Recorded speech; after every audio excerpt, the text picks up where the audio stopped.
नारद जी ये बात हम नहीं कह रहे साहब, ये कुछ आप ये मत समझ महाराज जी आप क्या सुना रहे हो, भागवत जी में जो लिखा वही सुना रहे हैं। सत्य नहीं रहा। शौचम, भागवत जी में एक शब्द आया शौचम। शौचम का मतलब है पवित्रता, शुद्धि। शुद्धि मतलब जैसे आजकल लोग क्या करते हैं, बिना नहाए खा लेते हैं, बिना नहाए कुछ माताएं रसोई में भोजन बना लेती हैं। आप में से कितने लोगों के घर बिना नहाए भोजन बनता है? मैया आपके यहां नहा के बनता भोजन कि बिना नहाए? हाँ नहा लेते हो ना। वो पीछे बहन एक हाथ उठा रही है, महाराज जी हमारे बिना नहाए बन जाता है। भैया आपके यहां बिना नहाए बनता है? क्यों? नहा के।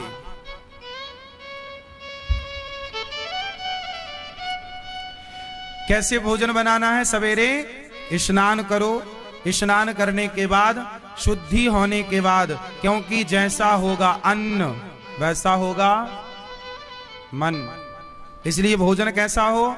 शुद्ध। शुद्ध कैसे होगा? अब जैसे हमारी माताओं को चाहिए कि जब भोजन बनाएं तो प्रसन्न चित्त से भोजन बनाएं, प्रभु के लिए भोजन बनाएं, प्रसन्नता से कीर्तन करती जाएं श्री कृष्ण गोविंद। जब भगवान का नाम करती जाओगी तो वो पॉजिटिविटी भोजन में भी तो मिलेगी ना, वो वाइब्रेशन भोजन में भी तो जाएंगे ना। वो भोजन से पेट में जाएगा तो वो पॉजिटिविटी अंदर जाएगी। अब आप ना लड़ाई झगड़ा करती जाती हो, उसका ऐसा हो जाए ये दाल का छौंका मार दिया, उसका सत्यानाश हो जाए ये दाल का छौंका, ऐसे में तो तुम्हारी होगा जो होगा। भोजन बनाते समय स्त्री कैसी हो? प्रसन्न हो। किसके लिए भोजन बनाए? भगवान के लिए। जो बन रहा है किसका भोग लगेगा? प्रभु का भोग लगेगा। तो भगवान के लिए बनाओ, पवित्रता से बनाओ। और आपकी रसोई में ये याद रखो कि आजकल होता क्या है, आपकी रसोई में ना कोई भी स्त्री आई घुस जाती है। आजकल महिलाएं किसी के भी घर जाएंगी तो पूरा घर छोड़ के सबसे पहले रसोई में जाएंगी। हाँ या ना? ये आदत सही है कि गलत है? किसी की रसोई में नहीं जाना चाहिए, ना तो आप किसी की रसोई या शुद्धि में। अब आपके घर में भोजन बन रहा है, भोग, और अशुद्धि है, अशुद्धि में आपने, अब जैसे श्राद्ध पक्ष ये लिखा है पुराणों में, कई जगह मैं आपको बता दूंगा यदि आप प्रमाण मांगेंगे कि ऐसा कहां लिखा है तो बताऊं।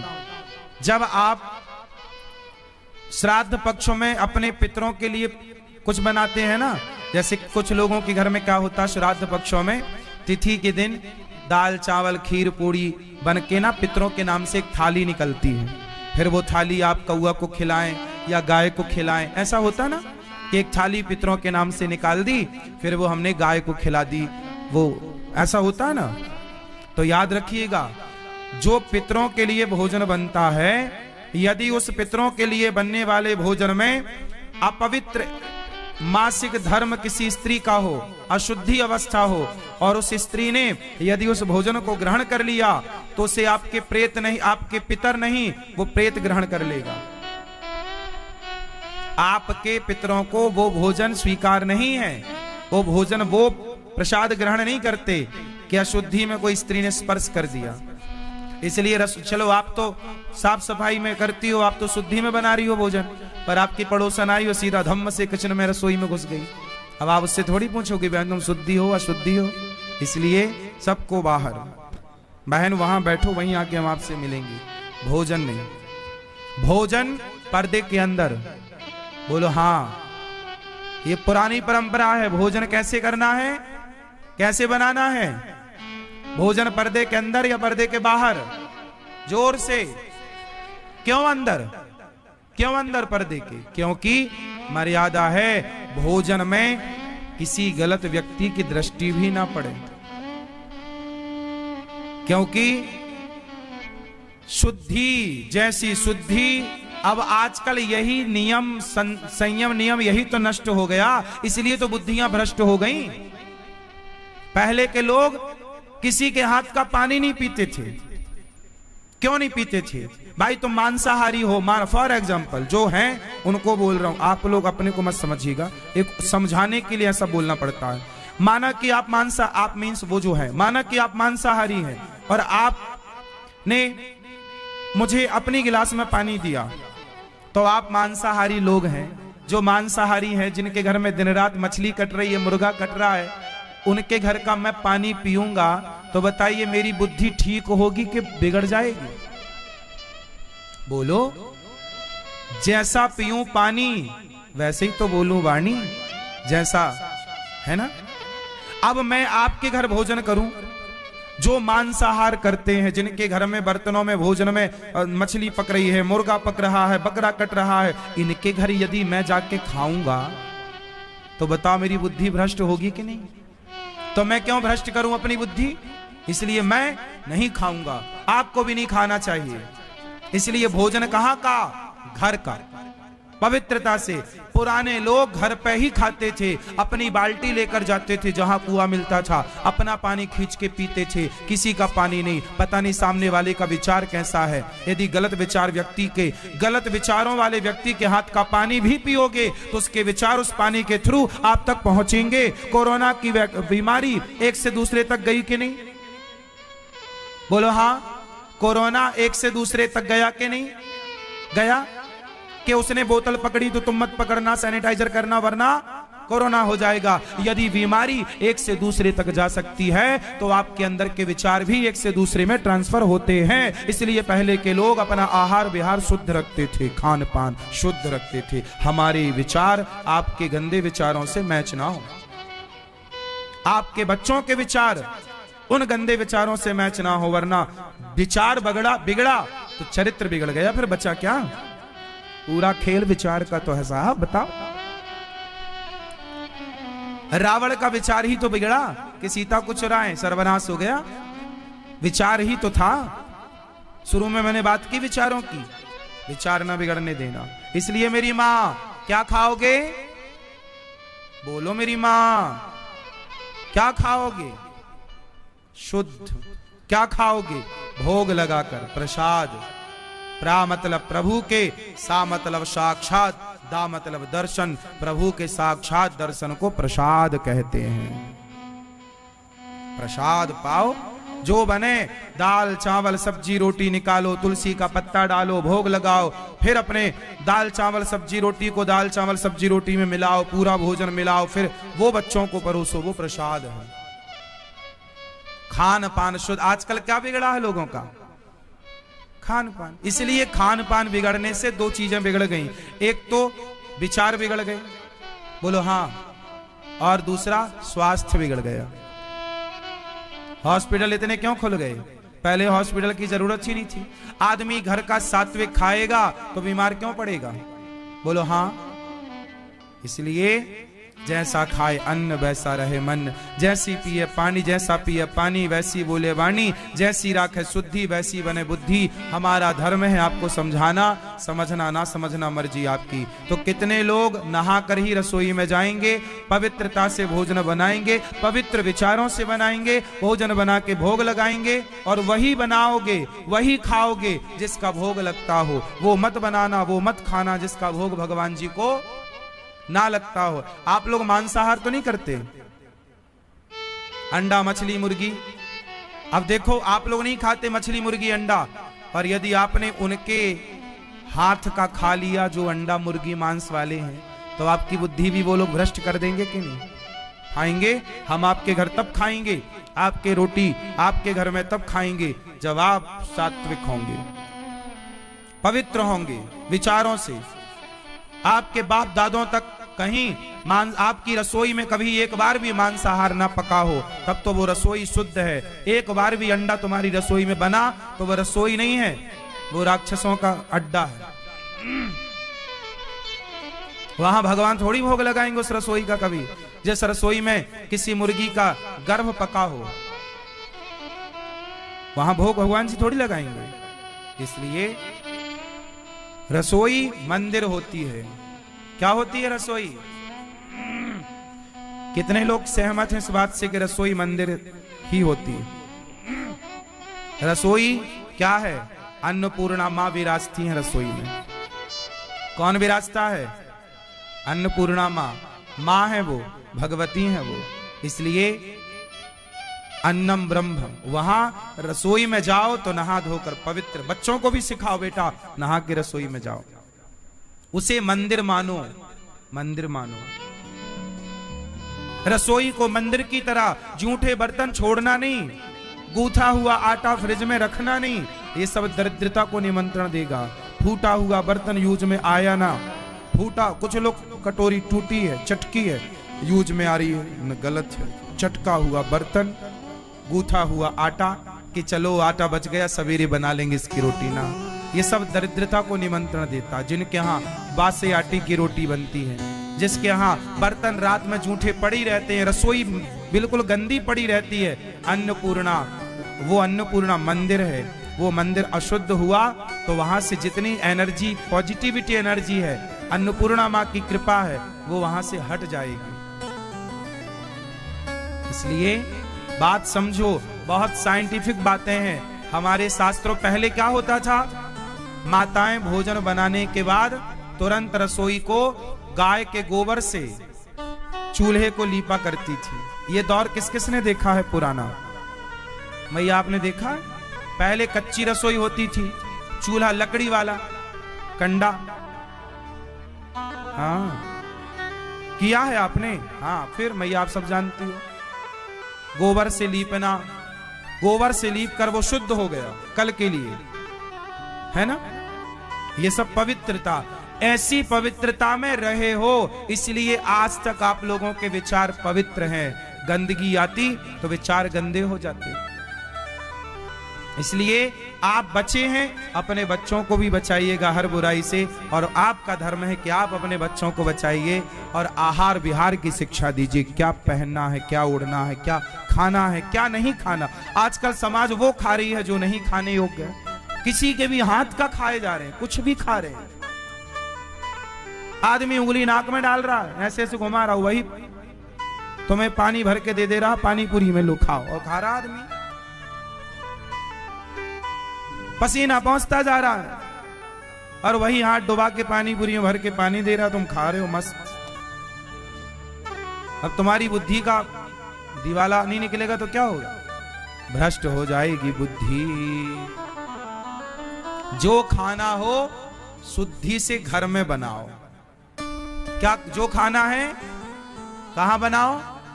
जोर से घर पे बनाओ। हमारी माताओं को चाहिए कि आप तरह तरह का बनाओ व्यंजन, और बच्चों को इतना बढ़िया घर में ही तृप्त करो कि उन्हें बाहर खाने की जरूरत ना पड़े। आजकल तो मम्मियां भी एडवांस चलो बाहर से बुलवा लेते हैं, इन्हें भी लगता कौन बनाए। आजकल स्त्रियां इतनी आलसी हो गई हैं, कुछ स्त्रियां के भोजन बनाने में उनके दर्द होता है। अब जब तुम जिस घर में भोजन नहीं बनता वो घर है कि क्या है? शौचम, पवित्रता चली गई, दया दानम न विद्यते, दया नहीं बची, दान करने वाले लोग कम रह गए। नारद जी महाराज सारे तीर्थों में गए, कुछ शांति नजर न आई, तब वृंदावन आए। यहाँ 16 साल की एक कन्या उदास बैठी, 2 बुढ़े लेटे, कौन हो देवी? तब कन्या ने कहा, अहम भक्ति ऋतिख्याता इमऊ में तनयऊ मतऊ। महाराज मेरा नाम भक्ति है, ज्ञान वैराग्य नामानऊ, काल योगेन जर जरऊ। अहम भक्ति, मेरा नाम भक्ति है। अहम भक्ति ऋतिख्याता इमऊ में तनयऊ मतऊ। मेरा नाम भक्ति है, ज्ञान वैराग्य मेरे पुत्र हैं। बेटा यहां तो ये ज्ञान वैराग्य है।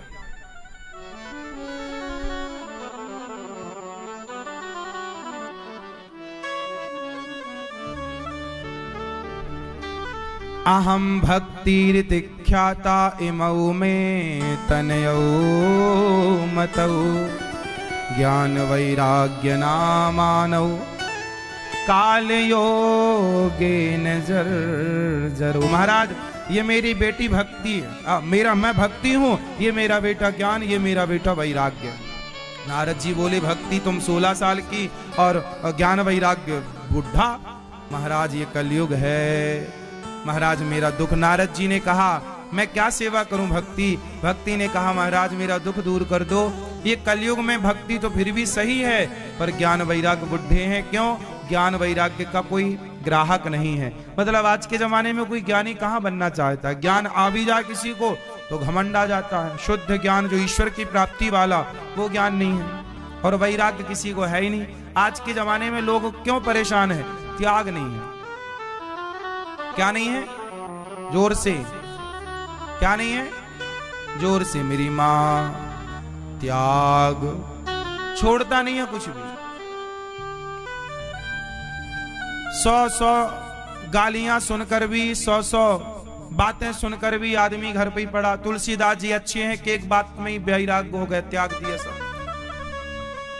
तुलसीदास जी के अंदर त्याग था तो एक बात में ही सब त्याग दिया। पर आप लोग तो 100 बातें सुन के भी कुछ नहीं छूट रहा है। बोलो हाँ।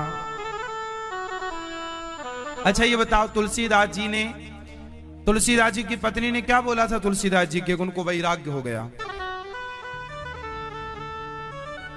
बोलो, कभी ये बात आप लोग अपने पति को बोल के देखना, वैराग्य होता है कि नहीं? होगा? नहीं होगा। आप 100 बार कहो, उससे नहीं होना।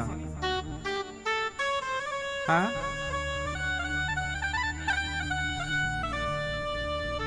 सही है।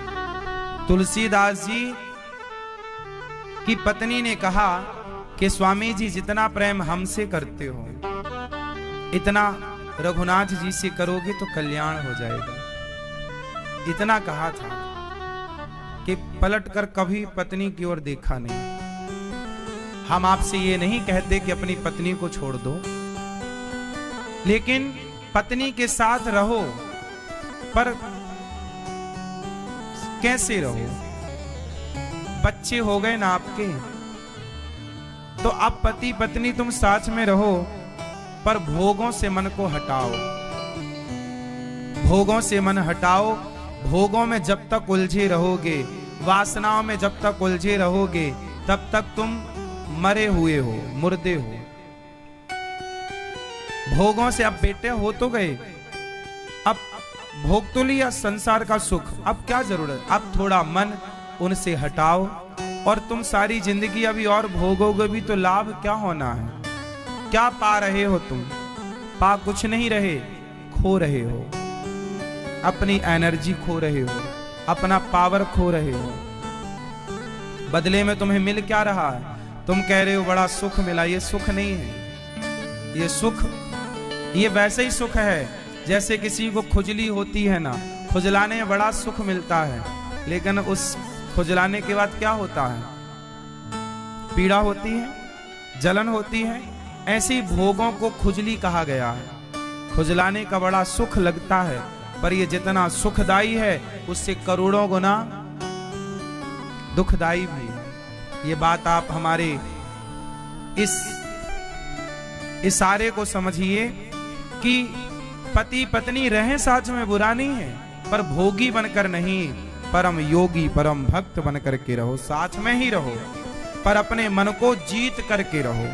कंट्रोलिंग पावर ले आओ, ब्रेक लगाओ। अब बस, अब चित्त को ईश्वर, जो एनर्जी आपकी नाभि से नीचे जा रही है, अब उस एनर्जी को नाभि के ऊपर लाकर अपने हृदय में केंद्रित करो, ताकि हृदय में बैठे परम पिता परमात्मा को एनर्जी की, उसको उसके ध्यान में भी तो एनर्जी चाहिए ना।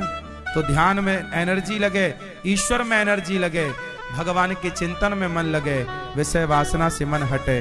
मन तो एक ही है, या तो विषयों में लगा लो या तो प्रभु में लगा लो। इसलिए जीवन में थोड़ा क्या हो? त्याग। क्या होना चाहिए? जोर से नहीं होना चाहिए, त्याग। आज त्याग नहीं है। बुढ़ापे में भी बूढ़े बूढ़े लोग भी विषयों में पड़े हैं, उलझे हैं। 70-70 साल की उम्र में कुछ लोग शादियां करा रहे हैं। जो उम्र भगवान के चिंतन के लिए है, उस उम्र में लोग शादियां कर रहे हैं। बोलो हाँ या ना? अब बताओ कैसे इनका उद्धार होगा, कैसे इनका कल्याण होगा? त्याग हो, मन पर कंट्रोलिंग पावर हो। वो व्यक्ति समझदार है जो अपने मन को अपने वश में रखता है। वो व्यक्ति मूर्ख है जिसका मन जरूरत से ज्यादा चंचल है, भाग ही रहा मन। क्या करोगे ऐसे चंचल मन का? इसलिए साधो, जो मन को साधता है उसी का नाम साधु है। साधु धर्म संस्थापनार्थाय संभवामि युगे युगे परित्राणाय साधूनां विनाशाय च दुष्कृतां धर्म संस्थापनार्थाय संभवामि। जाओ। साधु का मतलब ये नहीं कि दाढ़ी मूछे बढ़ा के तुम बाबा जी बने घूमो। साधु का मतलब गृहस्थ में रहकर भी व्यक्ति मन को साधना से जोड़ दे ईश्वर से, तो वो साधु है, गृहस्थ संत है। राम के गुरु गृहस्थ संत थे, वशिष्ठ जी अरुंधति साथ में रहते थे। राम के गुरु कौन? वशिष्ठ जी। साधु हैं या नहीं? बोलो हाँ। साथ में रहते पति पत्नी, पर कैसे रहते हैं? साधुओं की तरह। हाँ या ना? 14 साल राम और सीता कैसे रहे? बोलो मेरी मां। यदि राम जी में संयम ना होता तो 14 साल तक वनवास के दौरान ही लवकुश ना पैदा हो जाते। यदि मन में कंट्रोलिंग पावर ना होती तो।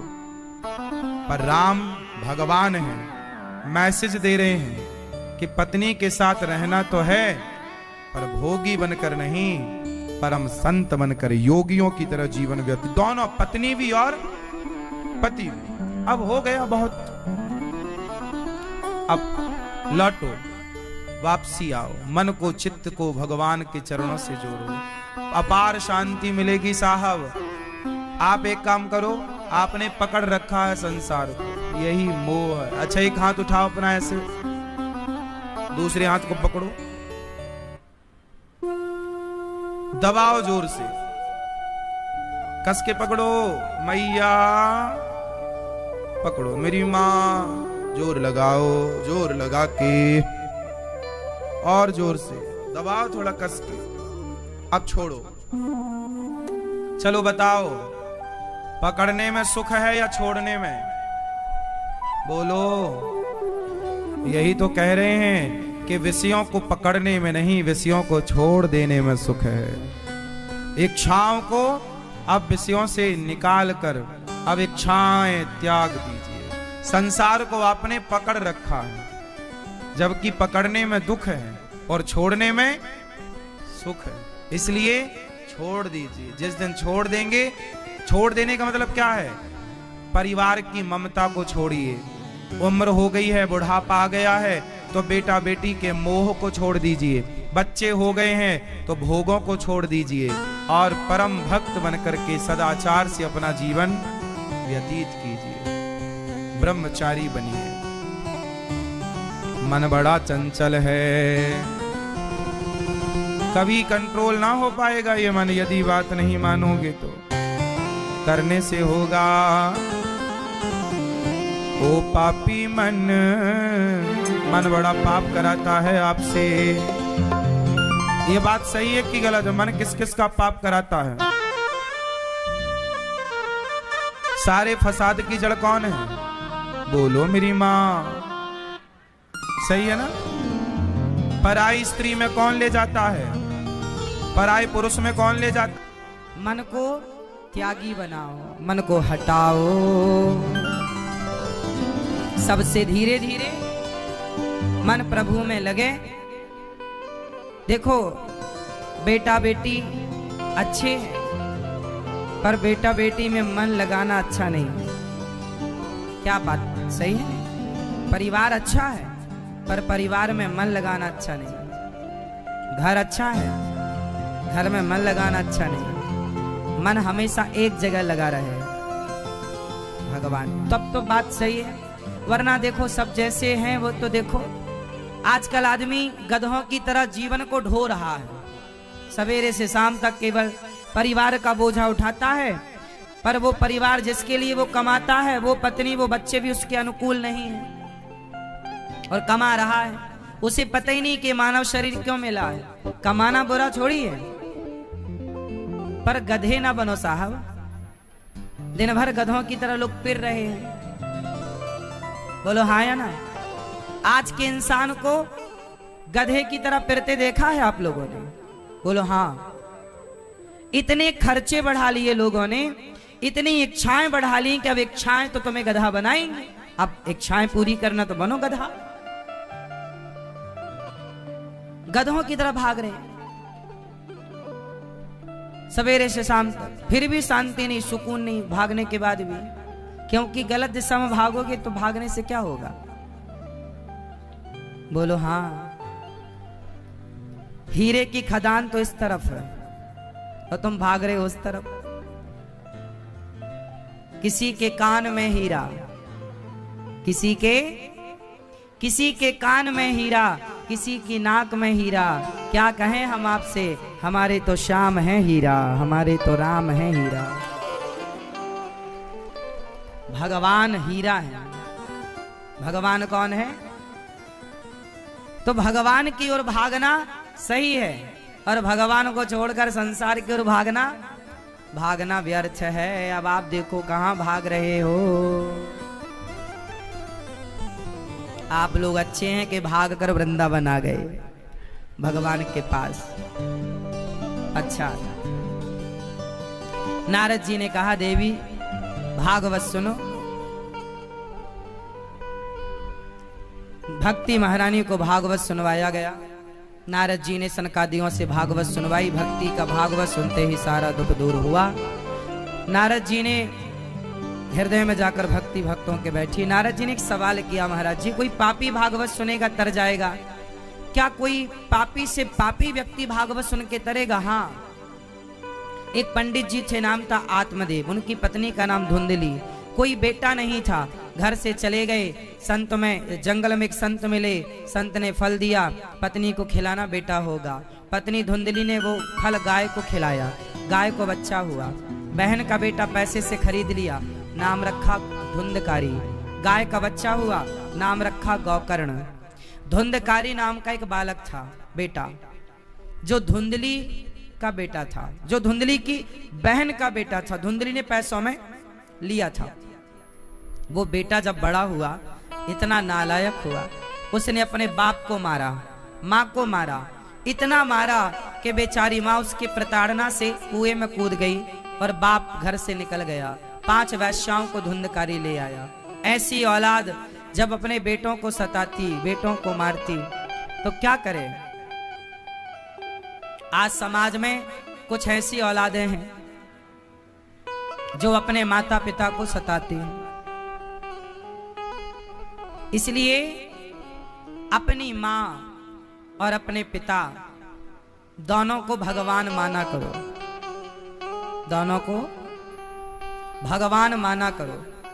माता भगवान है, पिता भगवान है, इनको भगवान की तरह सम्मान दो, भगवान की तरह पूजो। किसकी तरह पूजो?